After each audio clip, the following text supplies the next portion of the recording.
Hey there, and welcome to Young Not Dumb, a podcast for young adults who desire to lead by example and walk in truth. Here, we dive into your real questions and offer honest, practical answers rooted in God's Word.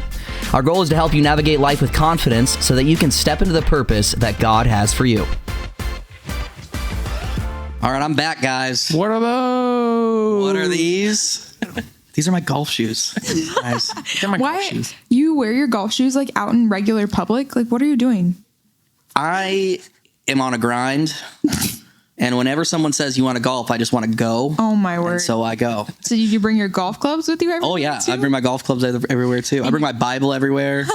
All those This is things. actually true, right? Do you really wear your golf shoes all the time because you're always ready to golf? I wish. No, this was because my other shoes were bright neon orange, and I thought they would look really weird in camera. So I thought these would look cooler, and no one would say anything. So you went with the white ones instead. I should have just put my foot down like this, you know. But There's some nice little golf shoes there. yeah, thanks. I'm awesome. Yeah. I'm good at golf. Awesome. I'm good. Yeah.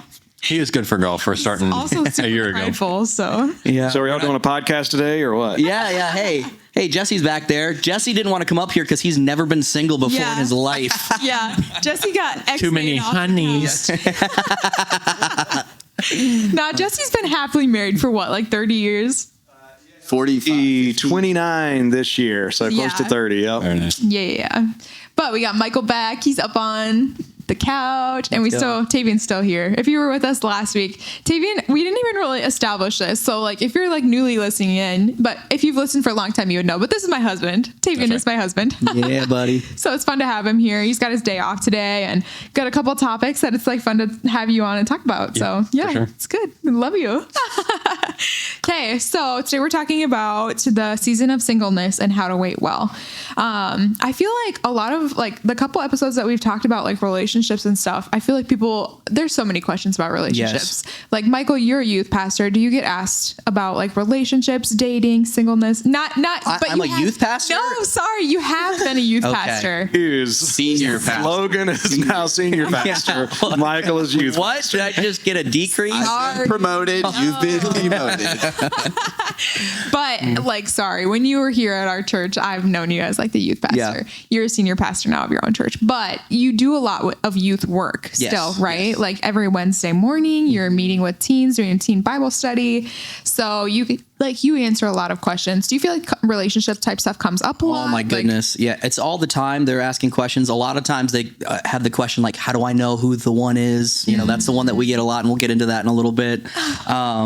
But yeah, that's something that I see all the time. I see people feeling like they have to be with somebody and in a relationship. And if they're not in a relationship, they're doing something wrong. And it's just like, it's one of those topics that I think we absolutely have to discuss. Yeah. You know? Why do you think it is like so prevalent? Like Social media, I don't know. You don't like to be alone, things like that. Mm-hmm. They're young boys going through puberty. I don't know, like fair. all of those things. Fair. Yeah. And I feel like this is once you like graduate, you kind of realize you're really in like an echo chamber. Like when you're in school, like the people that matter, the opinions that matter the most are like the people that you're sitting next to in class. And like, you want to impress the people that you're with. And like, you're just like surrounded by everyone that's the exact same age as you and stuff. And like, it's like just like status and like what you're wearing or who you're with, like all those things like matter so much when it's like, if you could just like, if you can open your mind and like mature a little bit, like gain the wisdom to know like this stuff, like it's at the front of your mind right now. You think it matters so much, but give it a couple of years and it's not the end all be all. Yeah, like, exactly. Not the biggest thing. I remember. So my parents had a rule. I wasn't allowed to date until I was 16. That was a rule. That was a rule for me too, and actually. it's so funny because like 16, you're just a little tiny kid, like whatever. But I remember I'm just like, this is the stupidest thing ever. Like, this is the worst. Like my best years are behind me now. Like gosh. All that stuff, I really thought that way though. Yeah. And it's just so funny because looking back on it now, I'm like, man, I wish I would have been like not focused on girls at all and focused on the Lord, and things like that. But it's just so funny. Like there's that idea that you have to be with somebody and you have to have a relationship with somebody, but and you feel like time's running out. Like you're like, Do you feel like the church has done a little bit of that? Like, hey, like marriage is a gift. Like, you've got to be like like marriage is the goal, right? Like marriage is an idol. Is that what you're trying, like saying? Kind of a little bit, yeah. I think the church has done a rough job with that. Like, I think like you've got some denominations that swerved way to the opposite side, and then some that swerved to the other. But yeah, I definitely think that can be something. And I think one thing is like, God's got a perfect woman for you, or God's got a perfect husband for you. You just wait your season of singleness, and when you get over that, then you can be with somebody and things like that. And it's like they do kind of like make an idol out of it, I think, a little bit. I was going to bring that up as well, because when we talk about pressure, you think about, well, I have to have a prom date. I have to have someone to take out. I have to have someone to be with or talk to, or, as a social status symbol, in high school, we talked about that. Yeah. But then I was actually going to say the same thing, where then you go to church, or you have, your youth group, or you have whatever, you go to camp and you have to get a camp girlfriend, right? But I love camp girlfriends. yeah, Those are the best. But that's like I was gonna Amanda say, Nelson. There's How you doing? names is great. Name drop it too.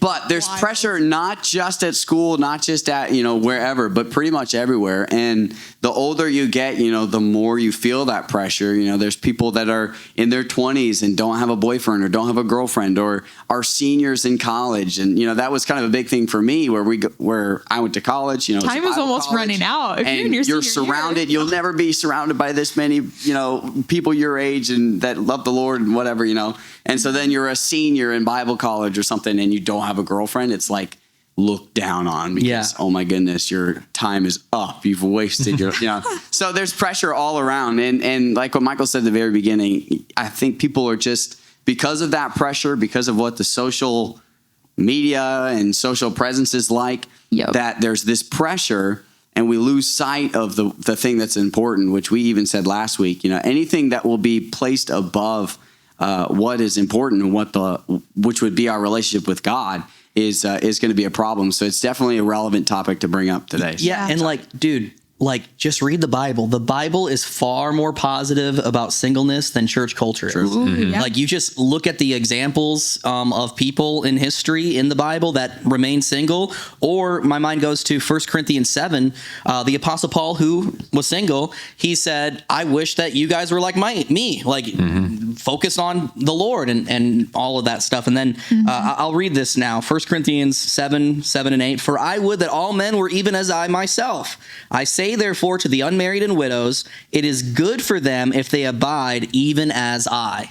He's like, it's good for you to be single. It's good for you to be single. Yeah. Which is like, I know everyone sitting there single is like, I don't believe that. Like, what? I know. But so why is he saying it's good? Like, why is it good to be single? He actually takes it further and he describes singleness as a gift from God, which is crazy to think about. Like, it is if you're single right now, whoever you are, that's a gift that you have. It's a blessing. He goes on to say this in verse 32, he that is unmarried careth for the things that belong to the Lord. Now how he may please the Lord. But he that is married careth for the things that are of the world, how he may please his wife. So, and that's just natural. Yeah. Like when you're single, you don't have to think about what time do I need to be home to please my wife, or what do I need to make my husband for dinner? Like you can stay at the grocery store and witness and share the gospel, or like you're not worried about the things of like kids. And it's just true. Like being in your season of singleness, which I know we've been laughing about before the episode. If you say season of singleness, it's like cringy, like, oh, stop. But if you're in that season of life where you don't have a spouse yet and you don't have kids, it's like, wow, you do have a lot more just brain space to be able to think about the things of God and to be doing things for ministry, right? So absolutely. I always say it's like the people that are single are literally MVPs of the church. And I feel like would you agree? Like, oh yeah. I think of one, and I won't say their name or anything like that, but this person's single, and this person is at every event. She serves more than anyone else in our church. She's honestly she is amazing. She's the best. And I think it's because she's just dedicated to the Lord, and it's amazing. Now, I know she doesn't want to be single and she's looking and everything, and that's great. I hope she finds somebody. I hope that's that happens for her and everything like that. But during this time of singleness, I almost Yeah. said season of singleness, like that's a great thing because you can just go all in for God. Yeah. And that's incredible. And sometimes you have to just repeat scripture over yourself Yep. to remind yourself of truth. Like Paul says this is good. So I'm going to believe that this is good Amen. no matter how I feel. Because I might not feel like it's good, but the Bible tells me it is. Like God says that this is a gift. So how do I take something that I know in my head to be the truth and like help myself feel that, you know?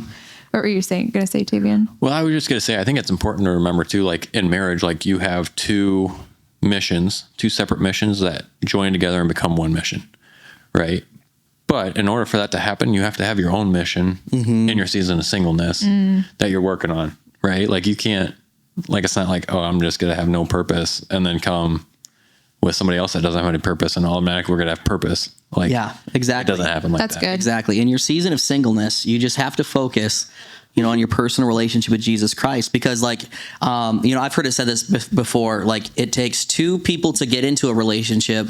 It takes three to keep one. And that third one, that's Lord Jesus Christ, keeping God at the center, and that needs to be at the forefront. That needs to be the main goal before anything else. And that's the thing too. Like, I remember growing up, I always wanted a girlfriend and I always wanted to find the one. And I would think about that so much. And I would look and I would try to make things happen and make things work and things like that. And it was funny. Once I was finally content with where I was with my relationship with Christ and I wasn't looking and I was just all in on Jesus, that's when Hannah came into my life. And sometimes that happens because like when you're not focused on and you're constantly looking for others, like you're going to come up short. But when you're just content with where you're at in Jesus Christ and following him, normally that's when God seems to open up doors, I guess. Yeah, that's good. So how do we like avoid that then? Like you were talking about like, man, like turning a relationship into an idol or like always trying to like figure out and like want a relationship. Like how do you avoid turning relationships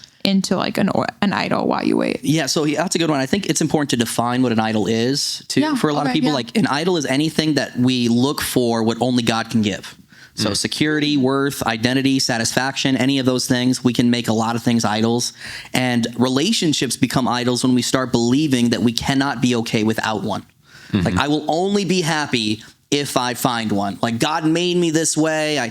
God made me with this desire. I will only be content and only be happy if I find that significant other. And if you put that kind of pressure on somebody else, like that is not fair. No, to the other they're person. going to fail you, dude. Yeah, Like, nobody is big enough or strong enough to make you whole besides Jesus Christ. amen. That's Yeah. exactly right. That's good. So even if like you do find someone someday, like you're just setting them up for failure if you believe that they're going to be the one to make you happy. Yes, Correct. absolutely. Absolutely.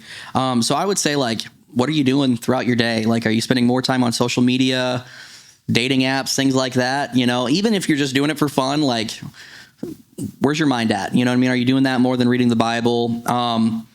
Did you say dating apps for fun? Oh, I know somebody that was on a dating app for fun and now they're I dating. feel like we need to speak into that. Like what about that is fun? Like what do you think is going to happen? Jesse, you tell me. Oh, Yeah, I was going to say, I don't think I've literally never been on a dating app. there wasn't apps 30 years ago. Yeah, that's Yes. But no, I think that is a really important thing to speak to because a lot of us have the approach that, that you date to marry, right? That you don't a lot that otherwise what we do oftentimes today is like practice divorce. Yeah. By getting with somebody, don't work out, break up, get with somebody else, don't work out, break up, and to where it's like, no, I mean, I'm serious about this thing. Number one, I'm going to seek God first.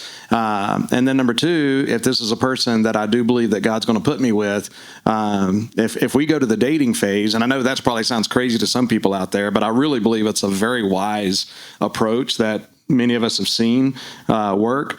That you go into it like, okay, my purpose is to eventually get married. So if I'm going to be having a relationship with you, that's what this would be potentially working toward. So, and again, I don't think that would mean that so many people meet on dating apps. I don't want to just say they're wrong altogether. I wasn't prepared for that part of it, but I do know just dating in Christian general. mingle. If you're not ready for marriage, then you're not ready to date. Yeah. I would agree. Yeah. Because I think you can do yourself and another person a lot of harm by jumping into something where you're just like, hey, we're not going to marry for 10 years. Like, we're just going to hang around. Like, you bring a lot of temptation in. You bring a lot of,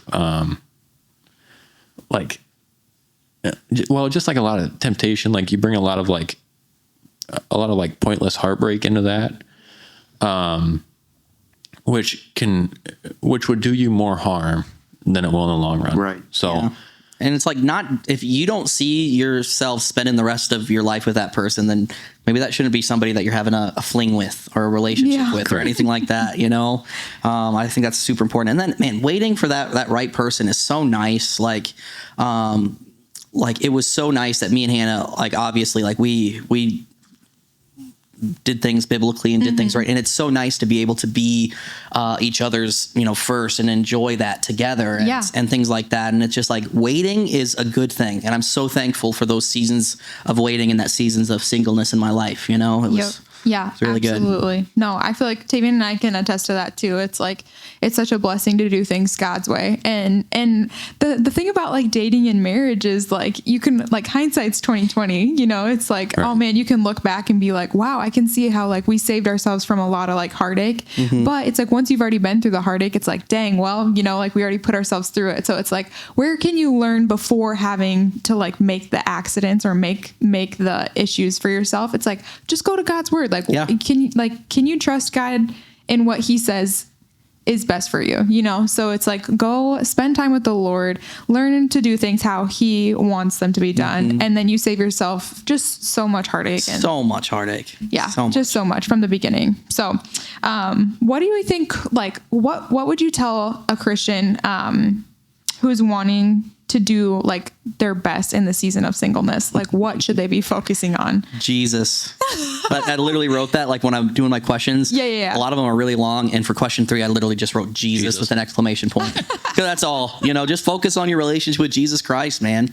You've got so much time, and like, you have so much time that you can use dedicated to the Lord. Like it's amazing. I don't know. Crazy. It's so awesome. I miss those days. When I was single, man, and like, I'm just thinking about the times that I was single and I wasn't doing anything. I'd be in the Word for hours and hours and hours. It would be amazing. Oh. I'm in that now too, but it's different. Like, it was just me and the Lord, and I would just start in Matthew and I'd read all the way to John, and it would just be incredible. And I just had all that time without that responsibility, and it was just me and the Lord, and it was incredible. And I miss that, Yeah. So I thought you were going to say you just spend a ton of time playing video games. Oh. No. Well, that too. I did that a lot back in the day. No, but I think that is important. Like, you've got to look at that. Like, if you are in that time where you're single, like, use this as your foundation, right? Like, for a lifetime, right? For a lifetime. Like, use this time to like take advantage of the time that you have to like figure out what your beliefs are on certain things, like establish like your rock solid foundation. Because like, if you're trying to build a foundation and you've got like you were like, I spent hours. I was like, man, I remember like doing Devos. Now it's like, I'll like open it up, like read a chapter, and Tate might wake up. Yeah. I'm like, okay, Tate, come here, like sit down. Okay. Now where was I at? Okay. I'm reading something. And then Ayla like wakes up and she's like, I gotta go potty. Yeah. I'm like, okay. Like, you just don't get the time like you used to. And so like, you can still build upon what you have, but you just don't get the time to like really dig into it. Yeah, go ahead, Logan. Yeah. So I was thinking about what Paul wrote in Colossians, where he says at the end of the verse, I don't think I could quote all of it, but he says at the end that in all things he might have the preeminence, which is God. Jesus would have the preeminence in all things. And, you can apply that in so many different ways. Everything we do in our life should be Christ is number one, right? That's what preeminence means. He is the number one thing in our life. He's above everything. And you can apply it so many ways. Everything I do in my life should be for the Lord and for his glory. And that's a great way to apply it. But think of it as in not just everything in your life, but every time in our life where, okay, this is, I'm single now, I'm married now, we have kids now, these different times, in your life, that in all things, in all times even, Christ is to have the preeminence. He is to be our number one goal, our number one thing, our, not having any idols we talked about. And so I'm thinking about, in all things, he has the preeminence. He is to be our number one while we're single, while we're married, when we have kids, when we have grandkids, all of this time is Christ number one right now. And like we've been saying, we have the most time to yourself and to the Lord when you're single. And so what a gift and a blessing that is. But I think that's what makes you the right kind of person. I was actually talking yesterday. I got the privilege just to hang out with some of my, I saw my cousin yesterday. She's traveling with one of the singing groups at my college that I went to. And so she was just down in Sioux City yesterday. So I got to go see her. It was great. But she's a junior in Bible college right now. And I was asking her if there's a guy, if there's anyone you're talking to, something like that. And she said, no, but just waiting for the right one to come around. I don't want to have the wrong one, That's the worst. I wish people wouldn't ask single people that. Yeah, right. Do you have someone? I'm perpetuating the problem. Oh, I'm sorry. You'll find one eventually. You are the problem. So anyways, but what I told her is that, you don't be super concerned about finding the wrong one or the right one. You just be the right one.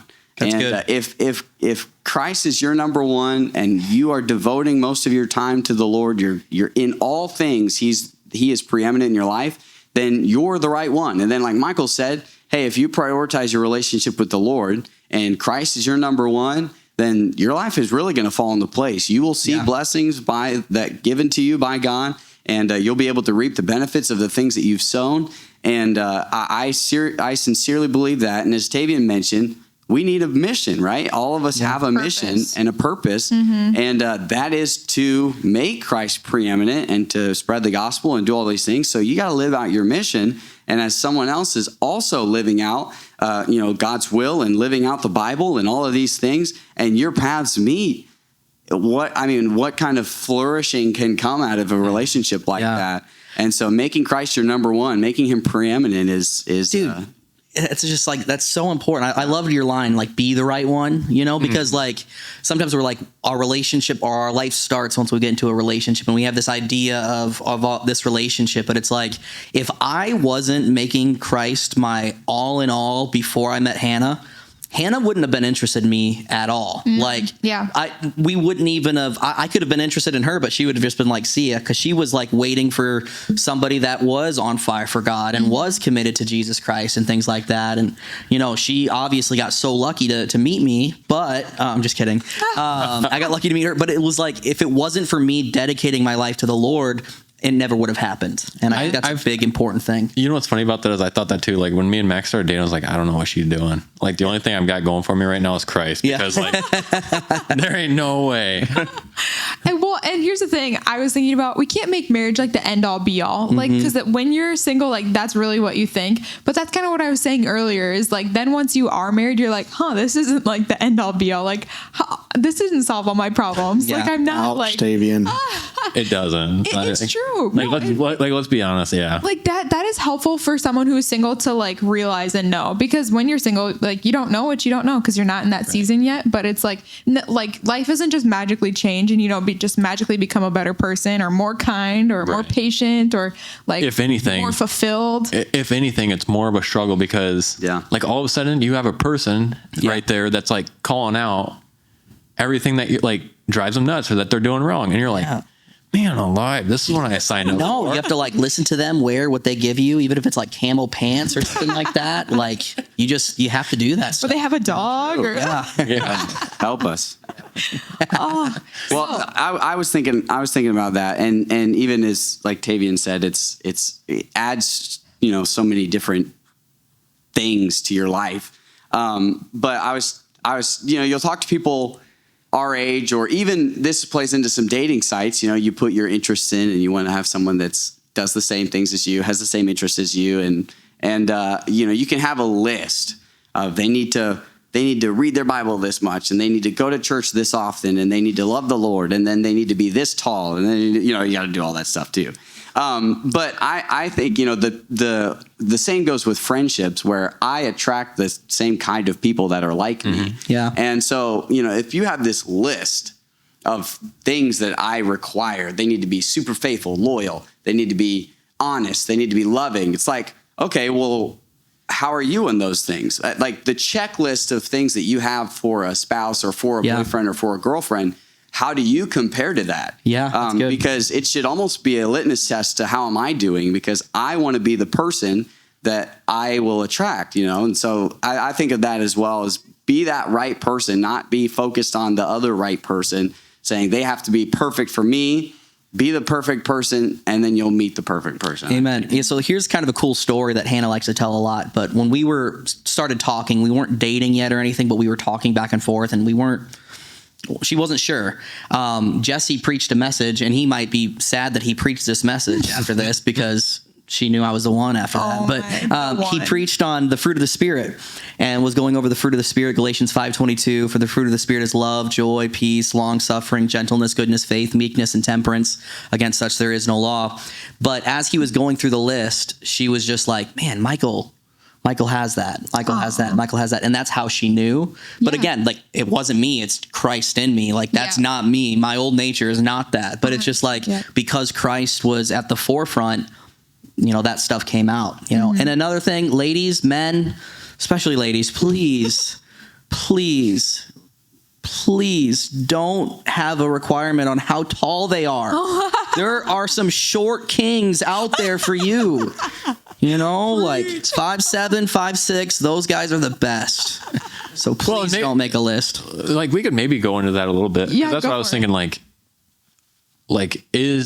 Should they make a list? Yeah. Right. And like, I would say, yes, like go ahead and write stuff that like whatever you want, like go ahead and write it down. Just like prayer, ask God for whatever you want. But like, it's also important to be like, what is your, like for me, like before I started dating Mackenzie, like I was into blondes. Like I was like, I am marrying a blonde. Like, and I've told her this, like I've told you this, but like I sit there and I'm like, as Mac came into my life, I'm like, okay, like she loves the Lord, but she's not a blonde. But like, I think it's important that like, hey, you can have your preferences, but like, like if there's something someone that like truly comes along that truly loves the Lord, like, I don't even know if I want to get into that, but like, like you will become attracted to them.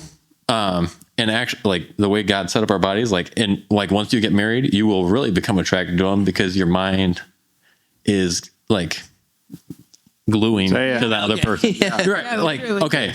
Like when you have sex, like, your mind like glues You have to your spell it out, surroundings. Tavian. You can't say it. You're Right. gonna get censored. Yeah. Sorry. It's okay. You can totally bleep fine. it. You can bleep it. But like, that's like one of God's beautiful designs is like, as two come together, like your mind glues to that person and you become deeper and deeper and feel more attracted to that person, which is a beautiful design. So physical things aren't as important as like eternal things. Like I like looking at it now, like if I would have landed a blonde bombshell, like she's probably not getting up at like 3 a.m. with our kids. Like that doesn't Right. matter. Like, right? like you're looking for somebody to fulfill a job role. Like, and that's how you like, so your dating is a job interview.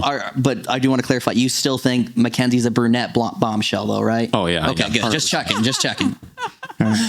I'm dead. No, you're killing me, Michael. You're cracking me up. So here's the one thing that I'm kind of like, I'll be the like devil's advocate here, or like the question that, maybe you don't want to ask, but you kind of need to. Marriage isn't like the end all be all. Like, what if you're in your season of singleness, like forever? Like, what if, like, I feel like we're making this like, okay, like once you're content in the Lord and once you've like, given him your everything, like then he'll bring you somebody. But like, what if that never happens? Yeah. Well, that's the thing that we need to kind of really, really understand too, because a lot of times we talk about soulmates and the one and I things feel like it's that. like exchange. Like I feel like it's like prosperity gospel. I feel like we're being like, okay, if you give God what he asks of you, he'll give you what you want. Yeah, no, and it's not that at all, because like it's one of those things where the Bible speaks of marriage as a covenant choice, and that it is ultimately a choice. Like Paul said, he said, I wish you guys were more like me, like to remain single. And then he goes on to say, but it's better for you to get married than to burn with lust. And so if you can't control yourself, then get married. That's basically what he said. Yeah. And so, it's like, it's not the end all be all. And really think about like, if you can do it, do it. That's what Paul said. If you can remain single and be single and be on fire for God and not burn, it is better to do that than get married. Honestly. Yeah. And so that's for people that have that mentality, like, I have so much respect for them that are all in on God and are willing to do that. And I can think of a number of people in my life that, this one particular person that was kind of the youth leader in the church that I grew up in, he's like 65 years old now, never been married, still on fire for God, a deacon in the church. And I respect that, that's wonderful. Yeah, that is. And ultimately, like, when we're looking down the line of eternity, like, the things of this earth, like the pleasures that we can experience here are nothing compared to giving your life and dedicating everything that you have to Christ and everything that we have to look forward to in eternity. Right. And I don't think anybody that's single a lifetime is going to get to heaven and God is, when he's crowning them for all the souls that he's won, has been like, but God, you kept me from getting married, and like hold a grudge about it. I think he's going to be more like, I served well. Oh yeah. They're going to be so thankful. Yeah, absolutely. And thank you for like giving me this time to like serve you well. Yeah. But I also think, like, you kind of tapped on, like, do you believe in the one? Like, maybe you should hit on that quick. Yeah. So, like, the idea that there's a single person that God preordained as a perfect match, I don't think that's biblical in the Bible. He that findeth a wife findeth a good thing, the Bible says in Proverbs. Now, do I think that God's providence and God's sovereignty is in place? And looking back on it, do I think that it was God's will for me and Hannah to come together? Yes. But the idea of you trying to find the perfect one for you, and it's like kind of like the will of God, like, you have to find the perfect will of God. And if you do this one thing wrong, you miss the perfect will of God for your life. You missed out on that perfect one. There's none of that in the Bible. Right. None of that in the Bible. Right. So, which is super helpful if you're looking down the barrel, like, wanting to get married. It's like there is no like perfect person out there. Yeah. Correct. Like, you're not going to get married and magically like have a perfect life and like a great marriage and all of that. Like, it's a choice, right? Like, marriage is hard but see, like, choose your hard, right? It's like being single is hard, being married is hard. It's ultimately like, it is a choice. Yeah. So. Now I'm so thankful for Hannah, and I'm like, I believe it's God's will, and like I'm going to glaze on her a little bit, but she's just the greatest thing in the world. And I'm so thankful that I had a season of singleness. And where you turned to the Lord, right? Where I turned to the Lord, and then I met Hannah, and it's amazing, and I'm so thankful for her. But I'm really thankful for that season of singleness too. Yeah, for sure, and so good. Okay, I think we're good to wrap up then, you guys. Anything else? Thing. Yes, please. No, seriously. I just think this puts a cherry on top for reals. Okay. Hopefully. But I'm just thinking about wherever you are, not only Jesus being like the goal, but also the answer, and just knowing a couple of things about God, as in knowing that he loves you, knowing that he is all wise, he's all loving, he's all powerful, and trusting your life in his hands. And that will help save you from the comparison to your peers, people on social media, whatever, and your heart's on him. It's like, you know what? This is where I'm at right now. I got a God who loves me like crazy. I got a God who is wise. I got a God who's all powerful. So he can do whatever he wants to do. If he wanted to bring me somebody, he could. But like, you need to rest in that daily. And that applies to so many areas of life, but it includes this of singleness. And I was just thinking of one of my favorite verses with Romans 8:32, he that spared not his own son, but delivered him up for us all, how shall he not with him also freely give us all things? But I'm just thinking that to the extent of, if he loved me that much, you're not secondary, you're not second class, you're not being forsaken by God. You've got a God that loves you so much. He's got a great plan for your life, and just remind yourself of that. Yeah, that's so good. Yeah. Super good. Okay, well, I think that's a good place to wrap up then. Yeah, we're good. Good? Yeah. Okay, sweet. All right. Thank you guys so much for listening in, and we'll catch you next time. Bye. Thanks for tuning in to Young Not Dumb. We hope you enjoyed today's episode. If you did, don't forget to subscribe. And we'd love to hear from you. Connect with us on social media or send us your thoughts or questions to our website, youngnotdumbpodcast.com. And hey, if you found this episode helpful, share it with a friend or leave us a review. Until next time, stay young but not dumb, and we'll see you soon.